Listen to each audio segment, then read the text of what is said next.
Bonjour, alors aujourd'hui je vais vous montrer comment on incruste une image dans une image. Alors pour cet exemple, moi j'ai choisi Adidas et j'ai choisi Pluto. Donc je vais dans le traçage d'image et je vais aller chercher mes deux images. Donc Adidas est ici. Je vais demander à Canva Workspace de me tracer les zones par couleur, sachant que j'en ai que deux, ça me permet d'avoir les intérieurs et les extérieurs. Il me demande un aperçu, maintenant OK. Je vais la réduire et je vais la mettre sur le côté. Et je vais aller chercher ma deuxième image, toujours dans le tracé d'image. Vous voyez bien, là c'était un fichier PNG et là c'est un fichier JPG. Donc OK. Donc les pareils, je vais lui dire qu'il y a deux couleurs et qu'il va me tracer toutes les zones. Donc voilà, OK. C'est nickel. Et là, je vais réduire aussi pour travailler avec Adidas. Donc maintenant, je vais l'agrandir un petit peu pour me faciliter la tâche. Je vais dans un premier temps enlever l'image parce que je n'en ai plus besoin. Et dans un deuxième temps, je vais retirer toutes les formes qui ne m'intéressent pas, c'est-à-dire Adidas. Je n'en veux pas, donc je retire toutes mes formes. J'appuie dessus et je fais avec la touche supprime. Vous pouvez aussi sélectionner avec la touche MAJ enfoncée plusieurs formes et appuyer une seule fois sur supprimer. Donc du coup, on a déjà notre première forme et on voit bien que elle a été traitée en format de découpe puisqu'on peut la remplir, alors que les images, comme je vous ai dit la dernière fois, on ne peut pas. Je vous montre tout de suite avec la Pluto. Voilà, on a un format image ici, et vous voyez qu'avec ce format image que je vais décaler ici,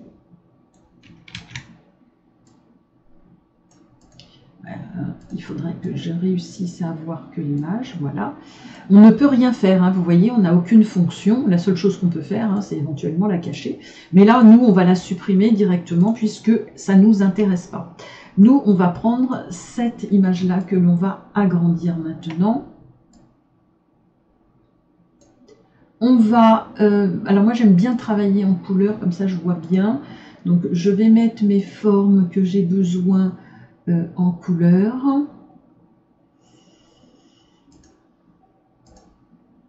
Alors, celle-ci, est-ce que j'en ai besoin? Oui. Alors, du coup, je vais la mettre en couleur. Donc, du coup, celle-ci, je n'en ai pas besoin finalement. Celle-ci, je vais la mettre en couleur aussi. Celle-là, je vais la mettre en couleur aussi. Celle-ci, je n'en ai pas besoin. Celle-là, je n'en ai pas besoin. Ça non plus, puisqu'ils sont ici. Là, on n'en a pas besoin. Si vous avez un doute, il suffit de faire masquer. Si vous voyez que ça ne change rien, vous le supprimez. Voilà, là, ça ne change rien. Là, non plus. Voilà, hop, hop, hop, hop. Et celle-là, on va le mettre en noir, puisque c'est le petit trait sur le museau. Voilà. Maintenant qu'on a fait ça, on va rapprocher les mains. Parce que les mains, on va les mettre plus serrées de façon à ce qu'on puisse... Alors, si vous avez des difficultés, vous pouvez dégrouper. Voilà, hop, on dégroupe. Et les mains, on va les rapprocher. Voilà.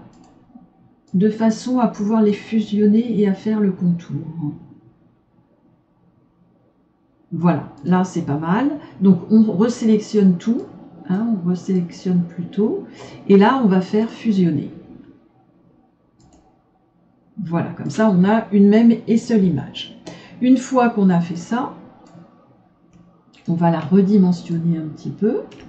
Et moi je voudrais la mettre à l'intérieur, donc ici, comme ça, par exemple. Regardons, on va la mettre en rouge pour qu'on la voit mieux. Voilà, moi je la voudrais comme ça. Donc du coup, ce qu'on va faire, c'est qu'on va demander à avoir un décalage. Donc on va lui demander de décaler de 2,5 vers l'extérieur, en arrondi. Voilà, très bien. On va sélectionner l'intégralité et on va la positionner correctement, c'est-à-dire comme ça. On va grouper nos deux formes pour plus qu'elles bougent. On va le recentrer ici. Voilà, une fois qu'on a fait ça, donc du coup, là, on va masquer. Celle-ci, on va la remettre en haut. Et on va prendre cette forme-là et celle-ci, sans prendre celle-ci, hein, et on va lui demander de supprimer les chevauchements. Et là, il nous a supprimé les chevauchements. Cette forme-là, on n'en a plus besoin, et on peut faire réapparaître celle-ci. Et voilà.